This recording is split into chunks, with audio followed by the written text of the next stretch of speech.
Paratopia Podcast Storytelling apresenta Aviso de gatilho. Este podcast trata de temas sensíveis como morte, abuso, estupro, incesto e suicídio, não sendo indicado para todos os públicos.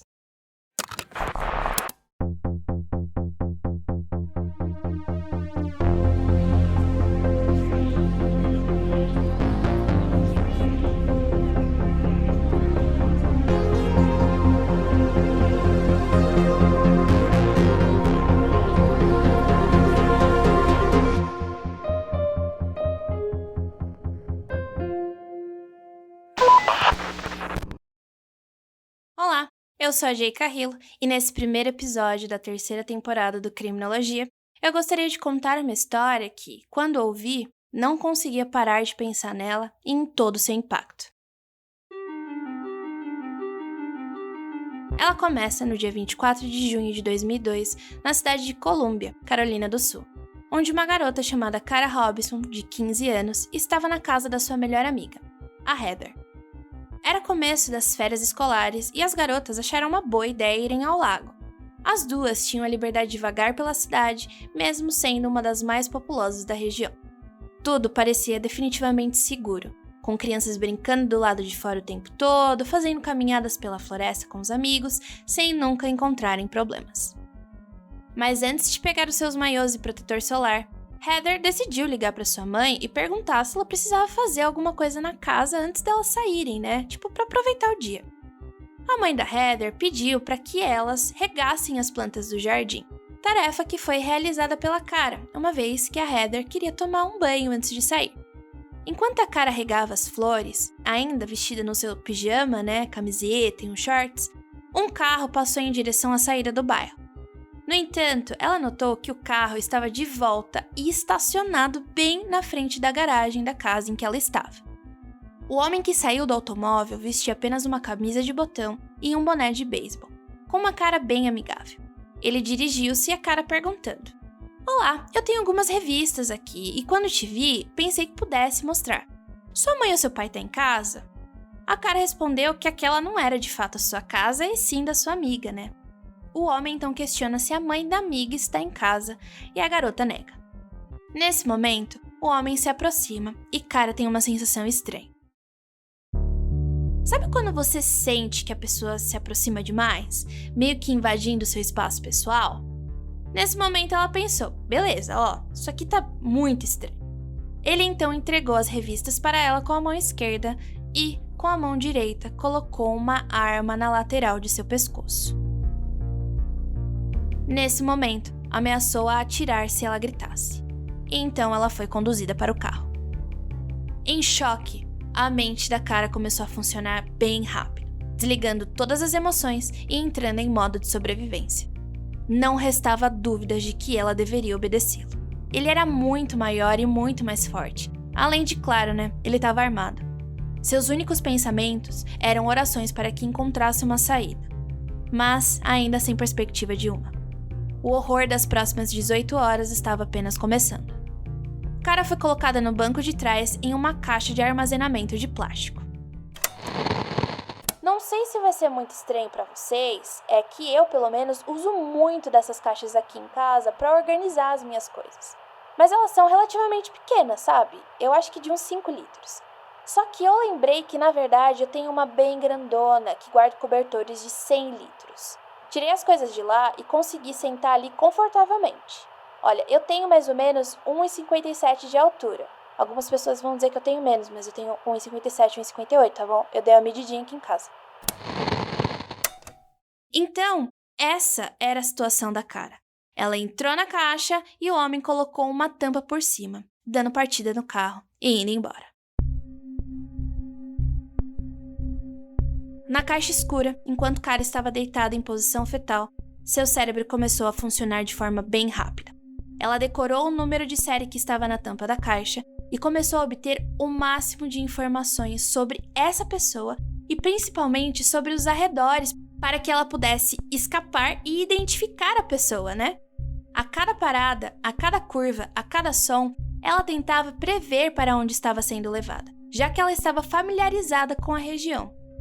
até que ela sentiu entrar na interestadual. Ele dirigiu por cerca de 10, 15 minutos antes de parar e, quando parou, abriu o container e ela pôde ver que estavam na beira de uma estrada. Nesse momento, ele avisa que irá amarrá-la e amordaçá-la, lembrando que ela não poderia fazer nenhum barulho, porque ele tinha uma arma. O cara decide que irá concordar com tudo que ele diz. Ela precisava fazê-lo acreditar que não tentaria nada. Depois disso, ela volta para a caixa de armazenamento e eles seguem dirigindo por mais alguns minutos até que ele para novamente. Quando ele sai do carro por alguns segundos, a Cara, ela conseguiu ouvir barulhos externos de pessoas se movendo e, por algum motivo, ela acha que ele ia roubar um posto de gasolina. Só que ele volta e ele simplesmente carregou o container com Cara para dentro de algum lugar, até ela sentir que estava sendo colocada no chão e depois arrastada por alguns metros por um local com textura, fazendo barulho alto, até ouvir uma porta se fechando. Cara foi drogada logo em seguida e teve suas amarras e mordaças retiradas, sendo constantemente ameaçada que, se gritasse ou tentasse escapar, ela seria morta.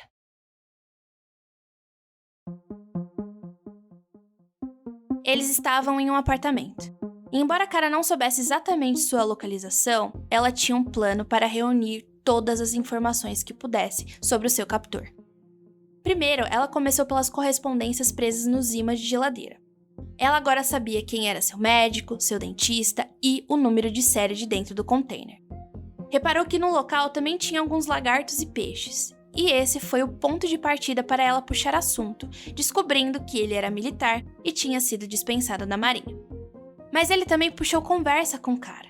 Na verdade, ele tinha papel e caneta na mão anotando todas as suas respostas. Ele perguntou seu nome, de quem era a casa que ela estava, se ela já teve relações sexuais ou se ela tinha namorado. Mesmo ele sendo incrivelmente cordial e educado, se preparem para o pior, tá? Uma vez que é quase impossível não haver agressão ou violação sexual no caso de sequestro de garotas. Algo que no caso de Cara se perdurou por horas, sempre com uma arma ou uma faca por perto. A certa altura, ele disse: "Vamos assistir ao noticiário e ver se você vai estar lá? Vamos ver se realmente alguém sente sua falta." Mas o mais engraçado, né? Porque a Cara, obviamente, pensando certo, ela pensa: "Putz, eu fui sequestrada não tem nem 8 horas direito. Acho que não vai estar nos noticiários. É muito recente. Não vai acontecer." E é claro, né? Depois que eles veem o noticiário e não vê notícia nenhuma, ele pega e diz: "Bom, ninguém sente sua falta mesmo." Continuamente, o homem afirmava que deixaria a Cara ir embora e que depois disso, ela escolheria o que fazer. Ela poderia ir à polícia e contar o que houve, mas assim, ela seria para sempre a menina que foi violentada, enfatizando o estigma do qual tantas pessoas sofrem. A partir de então, ela seria agora a garota que foi apenas sequestrada e violentada por horas.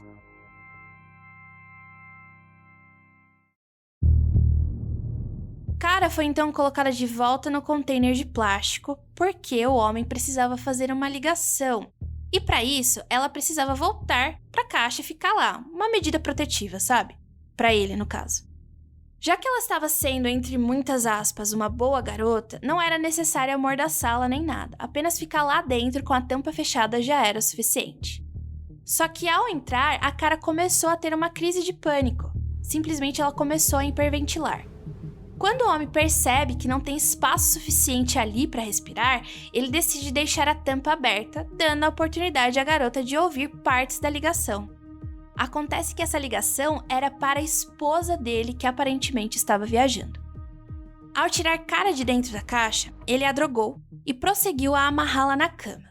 Ele colocou algemas de pelúcia rosa em seus pulsos, de forma que eles ficassem presos a um suporte rosqueável enganchado em uma corda na cabeceira da cama, e suas pernas foram amarradas na parte de baixo da estrutura da cama. Ele deitou ao seu lado e disse: "Ok, agora podemos dormir." Por conta das drogas, a Cara realmente dormiu. Mas ao acordar nas primeiras horas da manhã, percebeu que ele ainda estava dormindo e decidiu fazer algo. Mas ela sabia. Suas chances em escapar só existiriam se ela não fizesse nenhum barulho. E é aí que as coisas começam a complicar. Como ainda estava amarrada, primeiro ela precisava se soltar, algo que conseguiu desamarrando as cordas dos braços ligados à cabeceira da cama com os dentes e logo em seguida a das pernas, mas ela teve que continuar com as algemas. Deslizando para fora da cama, ela vestiu suas roupas e foi para a sala, procurando a porta pela qual entrou. Só que, bem em frente a essa porta, havia um armário e uma outra porta sanfonada de metal, daquelas que fazem muito barulho para abrir e fechar. Para chegar na porta da frente, era preciso fechar essa porta que estava aberta. Para piorar, tinha um monte de tranqueira ali na frente antes de chegar na porta. Tinha um aspirador, tinha caixa que ela se manteve ali durante muito tempo. Tudo que, no segundo que Cara movesse, iria fazer barulho. Então, ela teria que agir rápido. Em apenas um movimento, Cara fechou uma porta e abriu a outra. Só que ela já tinha reparado um detalhe. A janela do quarto dele dava para a porta da frente, ou seja, se ele ouvisse o barulho e checasse pela janela, ele haveria passar correndo. Foi aí que ela correu o mais rápido que podia, e tudo isso descalça. Ao chegar no estacionamento do apartamento, ela buscou desesperadamente por alguém que pudesse ajudá-la até ver um carro passando. Ela correu bem na frente dele, acenando com os braços, fazendo com que o automóvel parasse. Indo até o motorista, ela disse: "Eu acabei de ser sequestrada. Saí daquele apartamento. Foi aquele cara daquele apartamento. Não esquece que apartamento é aquele." Dentro do carro, 2 homens, um de meia idade e outro mais jovem, estavam chocados por verem uma garota algemada. Até que Cara fala: "Me leve até a polícia." E foi o que eles fizeram. Os homens a levaram para a subestação do condado de Richland, só que as coisas não ficaram mais fáceis a partir daqui. O delegado não estava lá e todos os outros funcionários não pareciam acreditar na história dela, mesmo que ela ainda estivesse com as algemas nos pulsos. A sua sensação era de que ela conseguiu escapar, sobreviver, para no final das contas, chegar em um lugar que deveria ser seguro, ninguém acreditar na sua história, e o pior, achar que ela estava inventando. Uma das primeiras coisas que fizeram foi comunicar à mãe de Cara de que ela estava lá, sã e salva, um dos momentos mais emocionantes para a garota de 15 anos depois das horas surreais da qual havia passado. Depois disso, ao invés de ser encaminhada ao hospital para fazer todos os procedimentos da perícia, ela na verdade foi levada de volta ao apartamento que ficou. Isso porque o investigador falou que era melhor levar ela para o complexo de apartamentos para ver se achava o cara de fato, né? Só que nesse ponto, a Cara disse que ela já tinha mostrado qual apartamento era para os homens que a tinham socorrido e que ela não ia mais lembrar qual apartamento era, na verdade. Pensa assim, o cérebro literalmente teve a capacidade de armazenar todas as informações possíveis até aquele momento. Nome do médico dele, número da série da caixa, tudo isso mesmo com toda a pressão e carga emocional da qual passou. Daí, quando ela viu que finalmente estava salva, né, que estava bem, nada mais estava computando na cabeça dela. Ela não iria se lembrar. Por isso que ela fez tanta questão de mostrar qual apartamento era para os homens do carro que a ajudaram. Mas ela se lembrou de mais um detalhezinho. Havia mais uma mulher morando no apartamento e ela tinha cabelo ruivo, que foi algo que ela notou em uma escova de cabelo. Ao chegar no complexo, impossibilitada de lembrar qual apartamento era, ela foi finalmente levada ao hospital. Mesmo que ela não lembrasse mais do local em que foi mantida presa, ela deu informações suficientes para que os investigadores selecionassem fotos de suspeitos que moravam ali. Foi quando ela identificou seu agressor e sequestrador, Richard Mark Evonitz. Mas quem era este querido arrombado? Contar pra vocês que esse pedacinho do umbral aqui me dá a mesma sensação de raiva que eu tenho do Ronald DeFeo, o aniquilador de família que inspirou a história do filme e livro O Horror em Amityville. Então, eu vou tentar não ser condescendente, mas eu acho que eu vou ser sim, tá?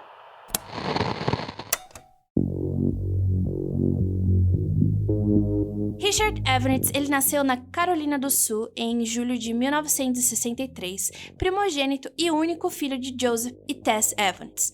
O casal viria a ter mais 2 filhas, Kristen e Jennifer. A casa dos Evonitz não era feliz. Seus pais se separaram quando Mark que esse é o segundo nome dele, então eu vou frequentemente chamá-lo desse nome, ainda era um bebê, e de novo, quando ele tinha cerca de 12 anos. Joseph e Tess se divorciaram definitivamente em 1985, e os dois dizem que teria sido melhor para todo mundo se tivessem se divorciado antes. Joseph trabalhava como desenhista para a empresa de sinalização quando conheceu Tess, e depois como motorista de táxi.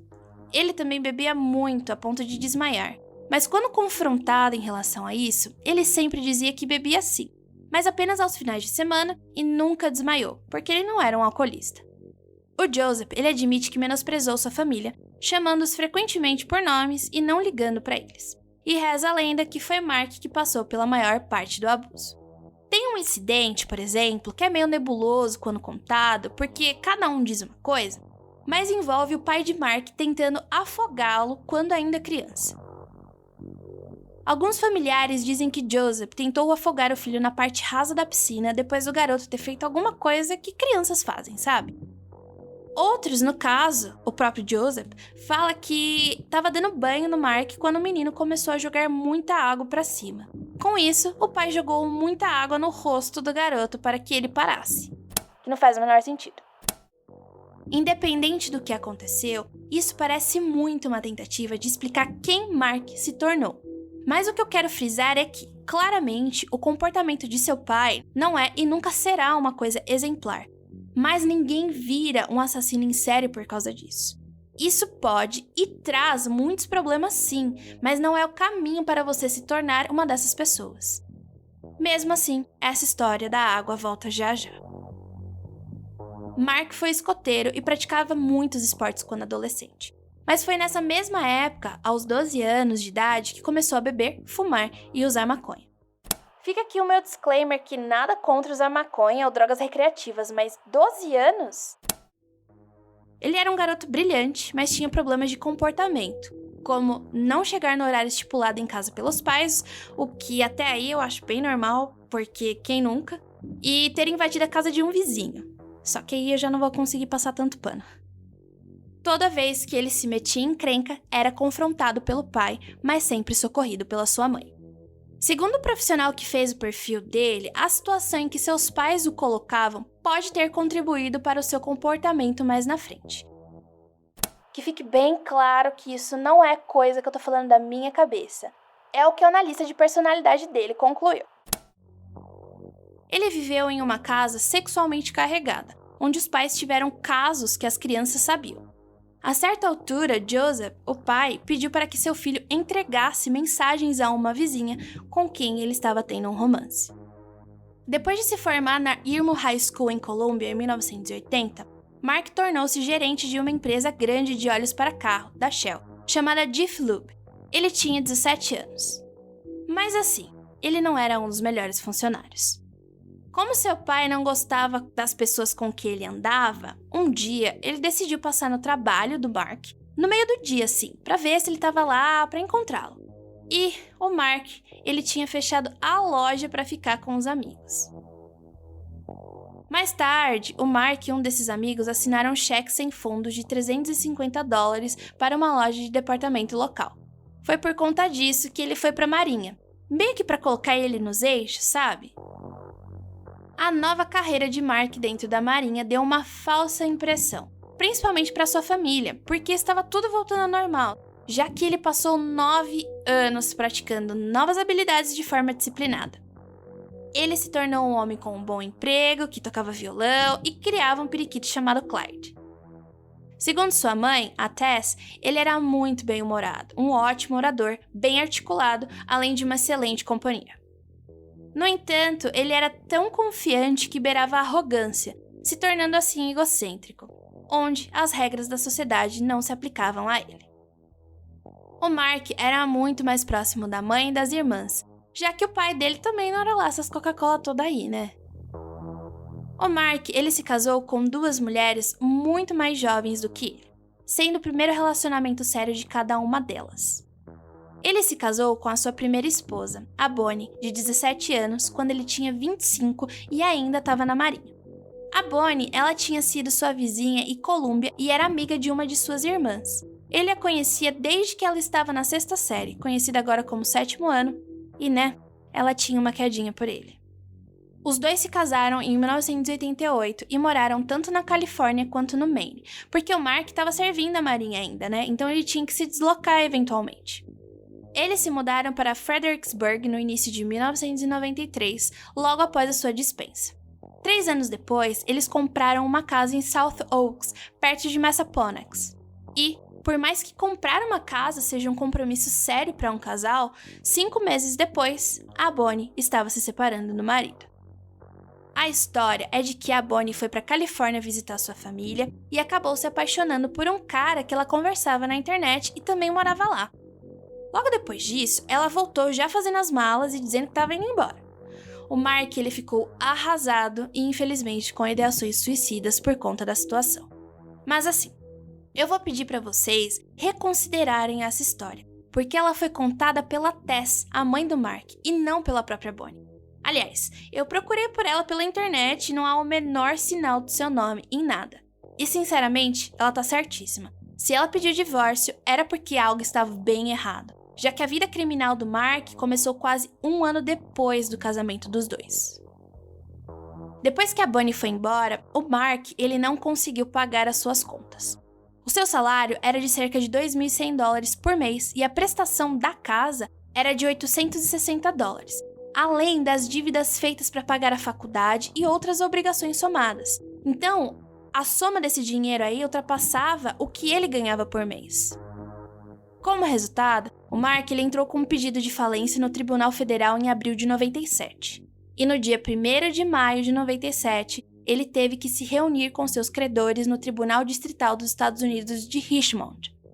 Sim, essa data é importante. Já já eu volto nela também. Mark conheceu sua segunda esposa, Hope Crowley, em 1999, quando ele foi atendido por ela durante um café da manhã em um restaurante. Ela tinha 17 anos e ele 36. Sua mãe e irmã estavam com Mark naquele dia.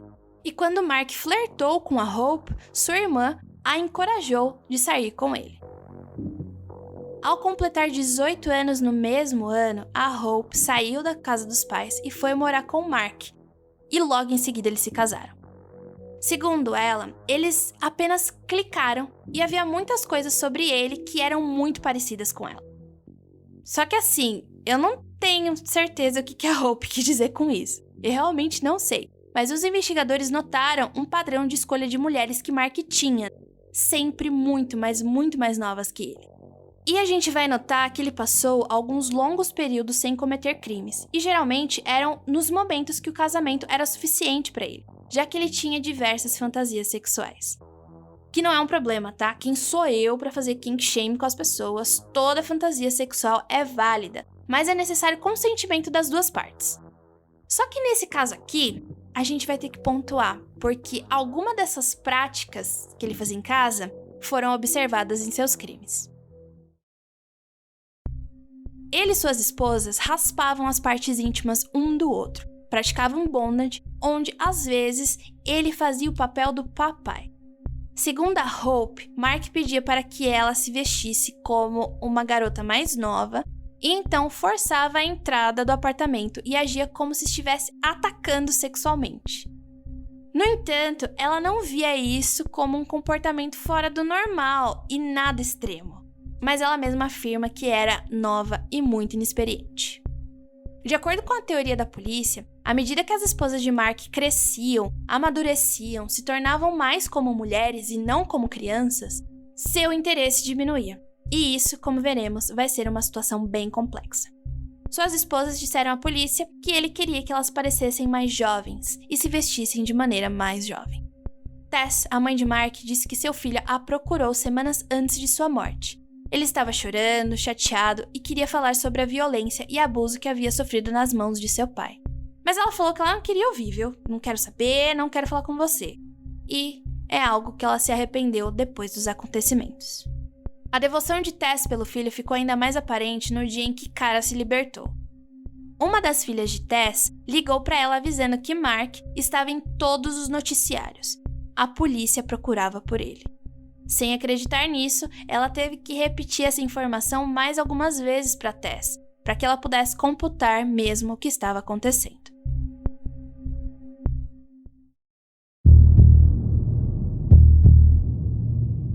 De volta à casa de Richard Mark Evans, que não estava mais lá, a polícia declarou que nunca ouviram esse nome.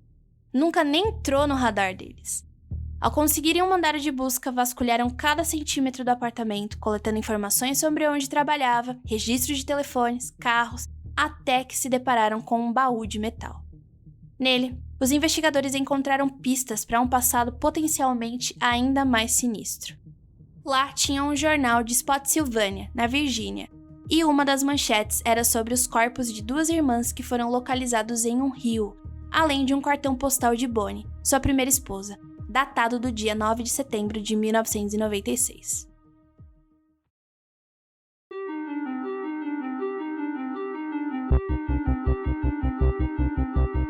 Os horrores de um sequestro seguido de assassinato perturbaram os residentes do condado de Spotsylvania no dia 9 de setembro de 1996. Karen, nome não verdadeiro de 16 anos, foi vista pela última vez fazendo lição nos degraus da frente da casa de sua família, logo após chegar da escola. Karen foi levada sem sinais de resistência ao barulho. Na verdade, sua irmã mais velha estava dentro da casa durante o sequestro, mas não fazia ideia do que estava acontecendo.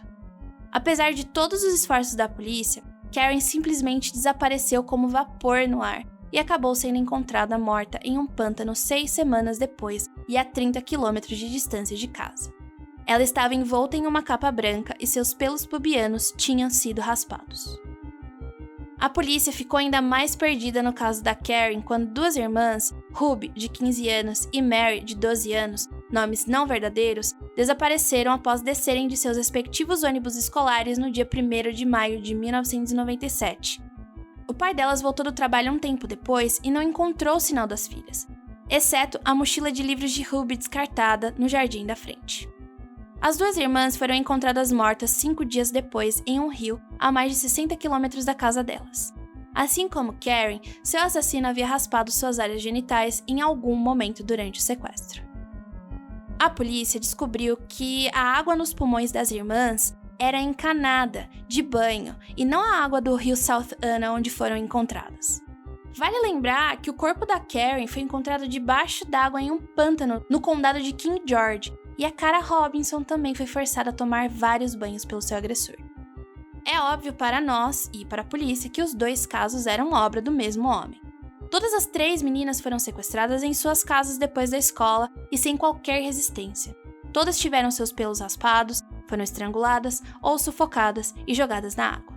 Lembram que Mark teve um problema na infância com água? Meio que não se sabe se o pai dele tentou afogar ele na piscina ou na banheira? Então.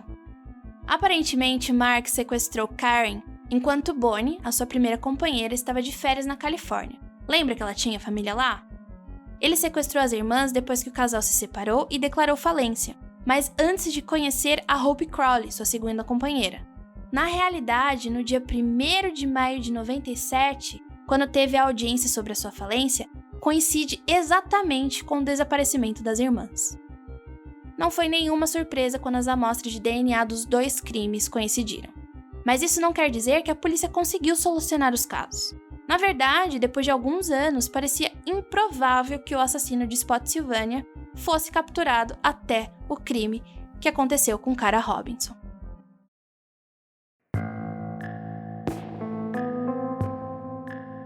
Seu sequestro aconteceu quando a esposa e a mãe de Mark estavam viajando para a Flórida, de férias na Disney.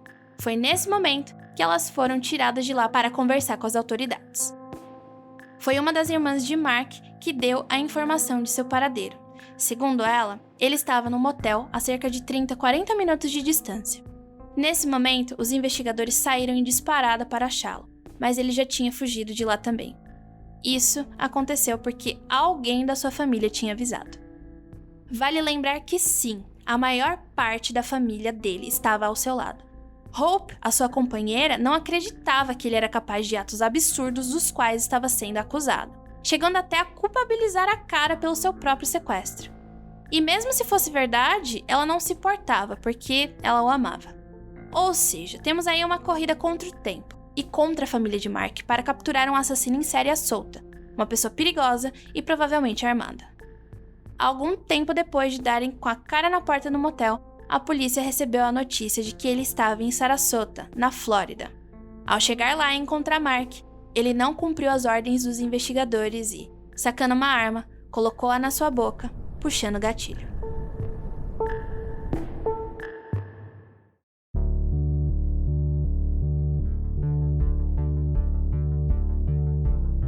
Cara Robson nunca sentiu tanta raiva em sua vida. Ela estava completamente frustrada de seu sequestrador e abusador ter escolhido o caminho mais fácil e não ser punido como deveria. Ela queria que ele soubesse que, ao escolhê-la, ela não viraria sua vítima, sua presa, e que esse foi o maior erro que cometeu. Ela realmente ficou muito puta da vida, e essa raiva, esses sentimentos, oscilaram ao longo dos anos. Mas, no final das contas, ela começou a sentir alívio por ele ter morrido. Afinal, nunca precisou ir a um tribunal, e muito menos que a sua família passasse pela situação de ouvir os detalhes do pesadelo que foram as 18 horas que passou com seu agressor. Ela chegou à conclusão, em algum momento ao longo desse caminho, que mesmo que seu captor dissesse que não iria matá-la, ele com toda certeza o faria se não tivesse salvado a sua própria vida. Mas ela continuava com raiva de várias maneiras por diferentes razões. Uma delas é porque ela tinha a sensação de que ele era responsável por outros crimes, e agora seria muito difícil identificá-lo como responsável. E ela não estava errada. Demorou até o final de agosto do mesmo ano do sequestro de Cara para que os testes forenses confirmassem que Mark havia perseguido e assassinado Karen e as irmãs Ruby e Mary. Fibra de itens no apartamento de Mark, como as algemas de pelúcia rosa que foram usadas em Cara, coincidiu com muitas das amostras encontradas nos corpos. A impressão digital de uma das irmãs foi encontrada dentro do porta-malas de Mark, além de diversas amostras de DNA compatíveis. No entanto, as autoridades ainda acreditavam que ele também era responsável pelo assassinato não resolvido de Alicia Reynolds, em Culpeper, na Virgínia, em 1996. A Alicia, ela era uma estudante de pós-graduação na Universidade em Baltimore e fazia parte de um projeto de pesquisa para desenvolver vacina contra bactérias em países menos desenvolvidos. Ela estava a caminho para encontrar a mãe em um shopping em Charlottesville, na Virgínia, quando desapareceu no dia 2 de março, sendo encontrada somente 2 meses depois. Testemunhas disseram à polícia que viram o carro da Alicia parado ao longo da Rota 29 e um homem branco, de mais ou menos 1,80 de altura, com quase 30 ou 40 anos, parecia oferecer alguma assistência. Várias mulheres também relataram que um homem com essa mesma descrição estava pedindo ajuda para que parassem, alegando que algo estranho tinha acontecido com seu carro. Eles fizeram a ligação com esse caso porque, dentro daquele baú que eles encontraram no apartamento do Mark, foram achadas instruções escritas à mão que pareciam levar ao local de onde poderia estar o corpo da Alicia. Vale lembrar que o Mark ele morou na Virgínia, na Carolina do Sul, Califórnia e Flórida, sem mencionar nas suas muitas viagens durante seu alistamento de 8 anos na Marinha. Ele também é suspeito de diversas violências sexuais contra mulheres, incluindo uma que aconteceu em Spotsylvania em meados dos anos 90. De qualquer forma, as autoridades nunca ligaram definitivamente o assassinato de Alicia a Mark e, 26 anos depois, o caso permanece sem solução. Ainda nesse baú, os investigadores encontraram... Olha, algo que me deixa puta da vida, da audácia que o arrombado tem de simplesmente anotar, escrever os planos do sequestro, a roupa que ele iria usar, enfim, essas coisas surreais que só um doido pode, não tem nem outra palavra pra isso, um doido tem capacidade de fazer sem se tocar no quão absurdo e fora da realidade isso é. A segunda esposa do querido sempre perguntou o que tinha ali naquele baú, mas ele a proibiu de abri-lo. O que me lembrou muito de alguns assassinos em série que faziam isso mesmo. Na realidade, eu recentemente revisitei a história do Jerry Brutus, que é assim, um cara que construiu uma garagem só pra ele e as coisinhas entre muitas aspas, né, dele. Daí, esse queridão matou 4 mulheres e mantinha parte delas guardadas. Mais propriamente, 2 pares de seios amputados que eram usados como peso de papel e um pé esquerdo da sua primeira vítima, que ele usava como modelo para os sapatos que ele roubava. Depois de cometer um desses assassinatos, ele se vestia com saltos altos e se masturbava, mostrando como esses crimes tinham muita coisa sexual envolvida. uma das explicações que estudiosos dão para alguns assassinos em série. Olha, eu sinto muito, mas se eu sou casada e meu companheiro mantém algo escondido assim, porque ninguém podia entrar na garagem do Brutus, sabe? Tipo, de forma alguma a mulher dele podia entrar lá. Mas como assim? Ela nunca desconfiou? Ela nunca foi nem dar uma espiadinha? Meu Deus, eu já tinha colocado a casa abaixo. E se fosse o baú do Mark, então? Vixe, eu já tinha aberto o negócio há muito tempo. Às vezes, ser curiosa tem suas vantagens. Ou não, né? Nesse caso, eu não sei. Mas deixa eu voltar pra história, porque eu já consigo ouvir gente gritando no meu ouvido que eu me enrolo demais. Pelo fato de seu captor ter morrido, o alívio demorou pra fazer efeito na vida de Kara. Foi um processo lento e ela só queria que tudo voltasse ao normal. Não queria que ninguém a tratasse de maneira diferente. A maneira como ela lidou com as coisas foi simplesmente desligar todas as suas emoções. Ela não tinha uma conexão emocional com essa situação que tinha acontecido com ela. Durante anos disseram quão forte ela era por ter escapado e lidado bem, entre aspas, com as coisas. Isso se tornou como se fosse uma medalha de honra, segundo ela, mas também algo atrás do qual ela sempre se escondia. Ela era forte, então sentiu que não poderia ser afetada pelo trauma. Ela não tinha estresse pós-traumático e a terapia não parecia ter nenhum impacto nela. E pelo amor de Deus, essas são as palavras e experiências da Kara, algo que ela reforça em inúmeras entrevistas, das quais eu recomendo demais e vou deixar aqui nos links do site. Ela literalmente tinha passado por um inferno e era hora de começar uma nova jornada. Houve uma pessoa em particular que desempenhou um papel fundamental nessa nova fase, o xerife do condado de Richland, Leon Lott. Pouco depois do sequestro, ele se encontrou com Kara e a sua família em seu escritório. Ela era uma sobrevivente, lutadora e guerreira e não seria jamais uma vítima. Ele meio que imediatamente a colocou sob sua proteção e tratou como de sua própria família. Então, quando Kara estava procurando um emprego de verão, o xerife Lott teve uma ideia. Ele ofereceu uma vaga no departamento onde ela poderia fazer trabalho administrativo, do qual fez por alguns anos enquanto estava na faculdade. Lá, ela estudou para ser professora, mas ela adorava o trabalho no departamento.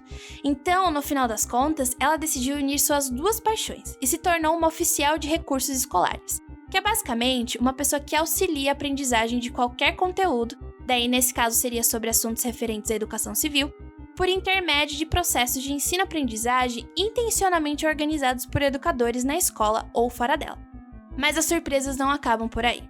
Enquanto cadete na academia de polícia, a Kara ela conseguiu manter a sua história longe dos holofotes. Na verdade, ela conseguiu isso até o dia em que seu próprio caso foi ensinado em uma de suas aulas. Ela estava na sala de aula da academia e a instrutora começou a ensinar o caso dela assim, sem aviso prévio. Um dos primeiros slides era uma foto das 3 garotas que foram assassinadas. Seu primeiro pensamento foi: meu Deus, não. Por sorte, só o primeiro nome dela foi mencionado, sem nenhuma foto ou mais informações. No fim da aula, ela foi até a instrutora e disse: eu só quero que você saiba que a cara do caso sou eu. E o rosto da instrutora imediatamente ficou vermelho como tomate, quando ela respondeu: meu Deus, sinto muito, eu não sabia. Depois do ocorrido, a instrutora decidiu contar o que aconteceu para a liderança da academia e eles decidiram indicar Kara ao prêmio de coragem e bravura, da qual ela ganhou em sua formatura.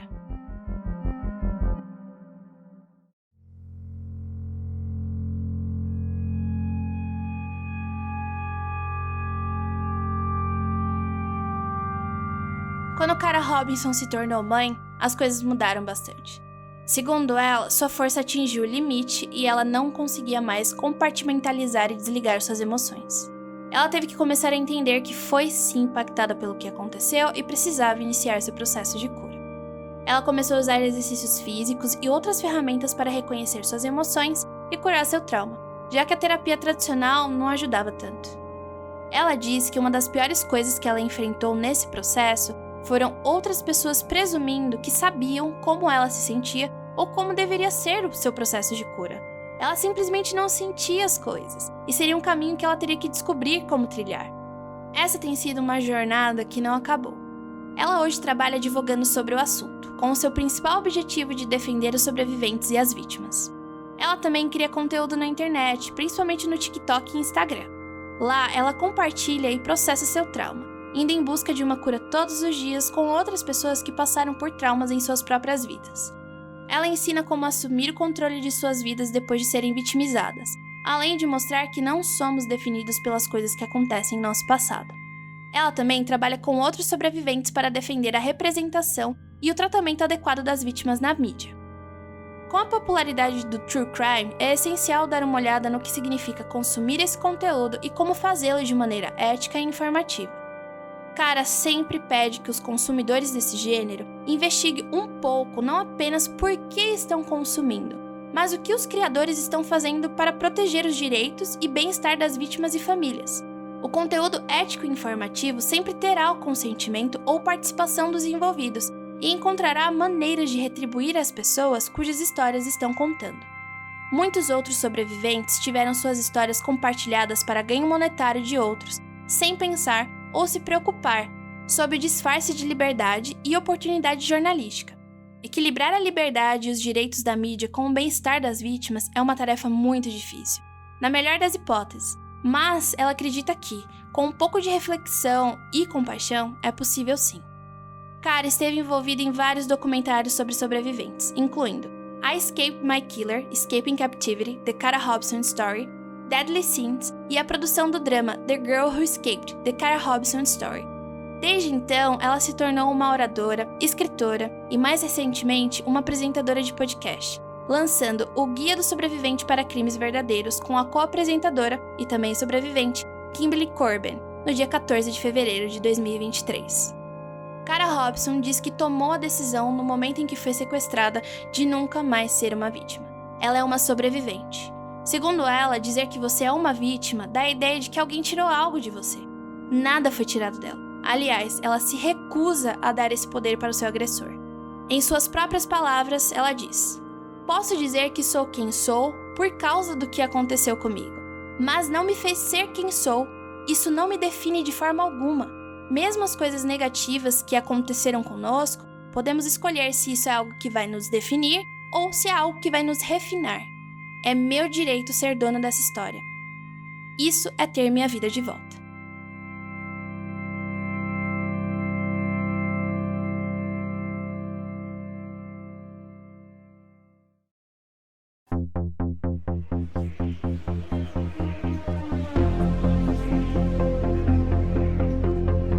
E é com essa história, da Cara Robinson, que eu queria começar a 3ª temporada do Criminologia, Sobreviventes. Não esqueçam de visitar as redes sociais da Cara, ver seus vídeos, suas entrevistas, ouvir seu podcast. Coloquei tudo nos links do site, só ir lá e conferir. Vejo vocês na semana que vem.